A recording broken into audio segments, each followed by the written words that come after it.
Imagine a typical morning in your home. Your cat is lounging in a patch of sunlight on the rug, the very picture of safety and serenity.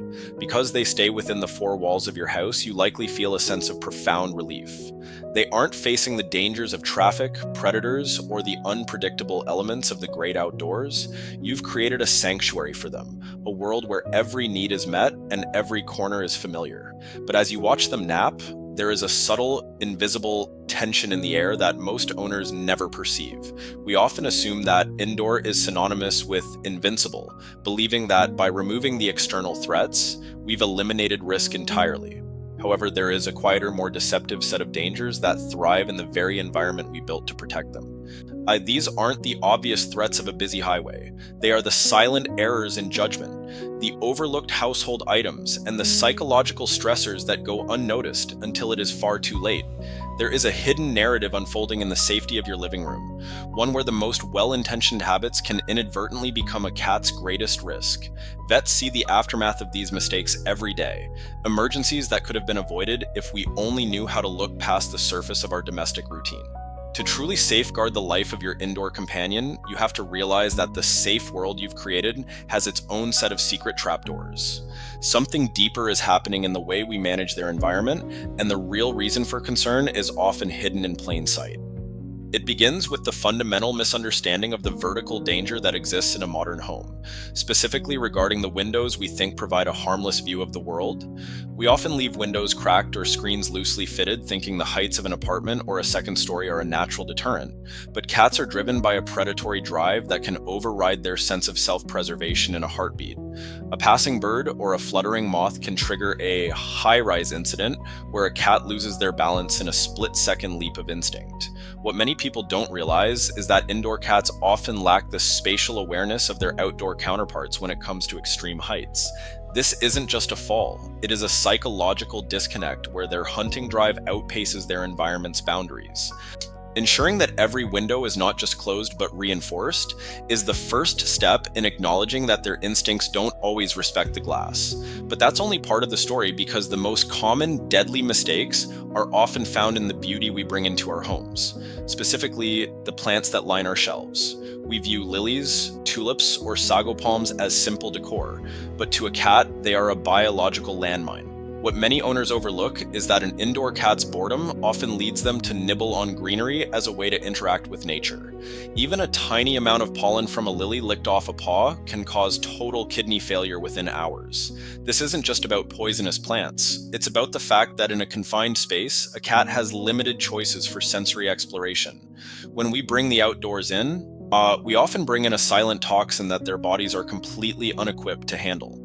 It is a heartbreakingly common mistake that stems from the assumption that if it's sold in a grocery store, it must be safe for the home. What many people don't realize is that the safety of the kitchen and laundry room holds a specific kind of domestic peril that is unique to indoor life. We often leave the dryer door ajar or the stovetop cooling, forgetting that a cat sees these as warm, inviting caves or high vantage perches. An indoor cat is constantly seeking out microclimates of warmth because they don't have the sun to regulate them all day. A cat seeking a nap in a warm dryer can lead to a tragedy in the seconds it takes to start a load of laundry. This is a mistake of habit, a failure to realize that our appliances are, to a cat, just another part of the natural landscape. Vets warn that the closed-door policy for appliances is not just a suggestion. It is a life-saving necessity in a world where curiosity and warmth are a dangerous combination. And sometimes the danger is found in the way we over-provide for them, leading to a silent epidemic of indoor obesity and heart strain. Because indoor cats don't have to hunt or defend territory, their metabolic rate is vastly different from a cat in the wild. We often use food as a primary way to show love, filling the bowl whenever it's empty to compensate for the fact that they are trapped inside. But what many owners don't realize is that a house cat's heart and joints are not designed to carry excess weight in a sedentary environment. This isn't just about them being chubby. It's about a slow-motion health crisis that shortens their life by years. The mistake here is equating a full bowl with a happy life, when in reality, the lack of physical movement is a quiet threat to their longevity. There is also a surprising part to the danger of string and household fibers that most people treat as harmless toys. We've all seen the classic image of a cat with a ball of yarn, but in the medical world, this is a nightmare waiting to happen. Indoor cats, bored by the lack of moving prey, often fixate on linear foreign bodies, thread, dental floss, or tinsel. Because a cat's tongue has backwards-facing barbs, once they start swallowing a string, they cannot spit it out. This leads to a gathering effect in the intestines that can be fatal without immediate invasive surgery. The mistake is assuming that because they are playing, they are safe. Vets warn that the most dangerous toys are the ones that look the most innocent, hiding in your sewing kit or your trash can. But the real reason for concern might be the silent stress of a stagnant environment. An indoor cat's world is frozen in time. The furniture doesn't move. The prey is always in the same bowl, and the scents never change. This lack of environmental enrichment can lead to a condition known as feline idiopathic cystitis, a painful and potentially life-threatening urinary blockage triggered almost entirely by stress. When a cat feels trapped in a boring or unchanging world, their body begins to turn on itself. We often mistake their lethargy for contentment, not realizing that their nervous system is actually suffering from a lack of stimulation. The mistake isn't in keeping them inside, it's in failing to realize that an indoor mind still needs an outdoor level of complexity to stay healthy. What many owners fail to notice is the danger of medication crossover.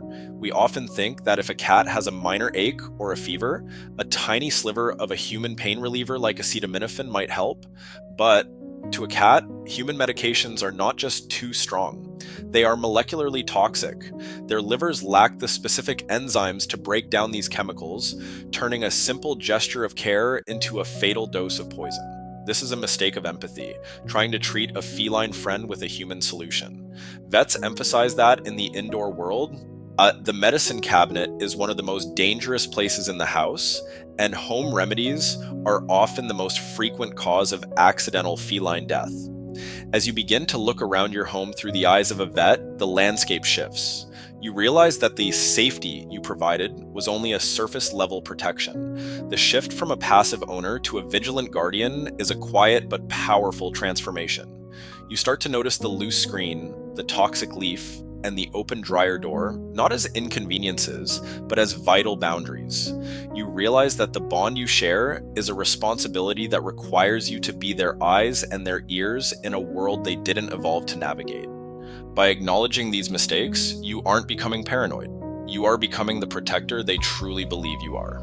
Gradually, the home begins to feel like a true sanctuary again, but this time, it's built on a foundation of knowledge rather than assumption. You've replaced the dangerous plants with cat-safe grass. You've swapped the yarn for felt toys. You've turned the free feeding into interactive puzzle games. It's a quiet realization that the most meaningful way to love an indoor cat is to respect the wild parts of them that still remain. You've stopped making the mistakes that were silently shortening their time with you, and in the space that follows, a deeper kind of peace begins to grow. One that is built on the profound safety of being truly understood and meticulously cared for. Take a moment to look at your cat right now, sleeping in that same patch of sun. They don't know about the toxins you've removed or the windows you've secured. They don't know about the deadly mistakes you've learned to avoid. They only know that when they wake up, they are in a place where they feel completely, utterly safe. And in that moment of quiet realization, you find a sense of peace that only comes from knowing you've truly guarded the life of the creature who trusts you most. You are no longer just an owner. You are the architect of a world where they can finally truly thrive. It is a soft, steady reminder that the most important things in life are the ones we choose to protect with our full attention. Loving an indoor cat isn't just about keeping them in, it's about making sure that everything they find once they're inside is worthy of their trust. And as you sit there in the stillness, you realize that the sanctuary wasn't just for them, it was for the bond that keeps you both together, safe from the world outside and the mistakes within.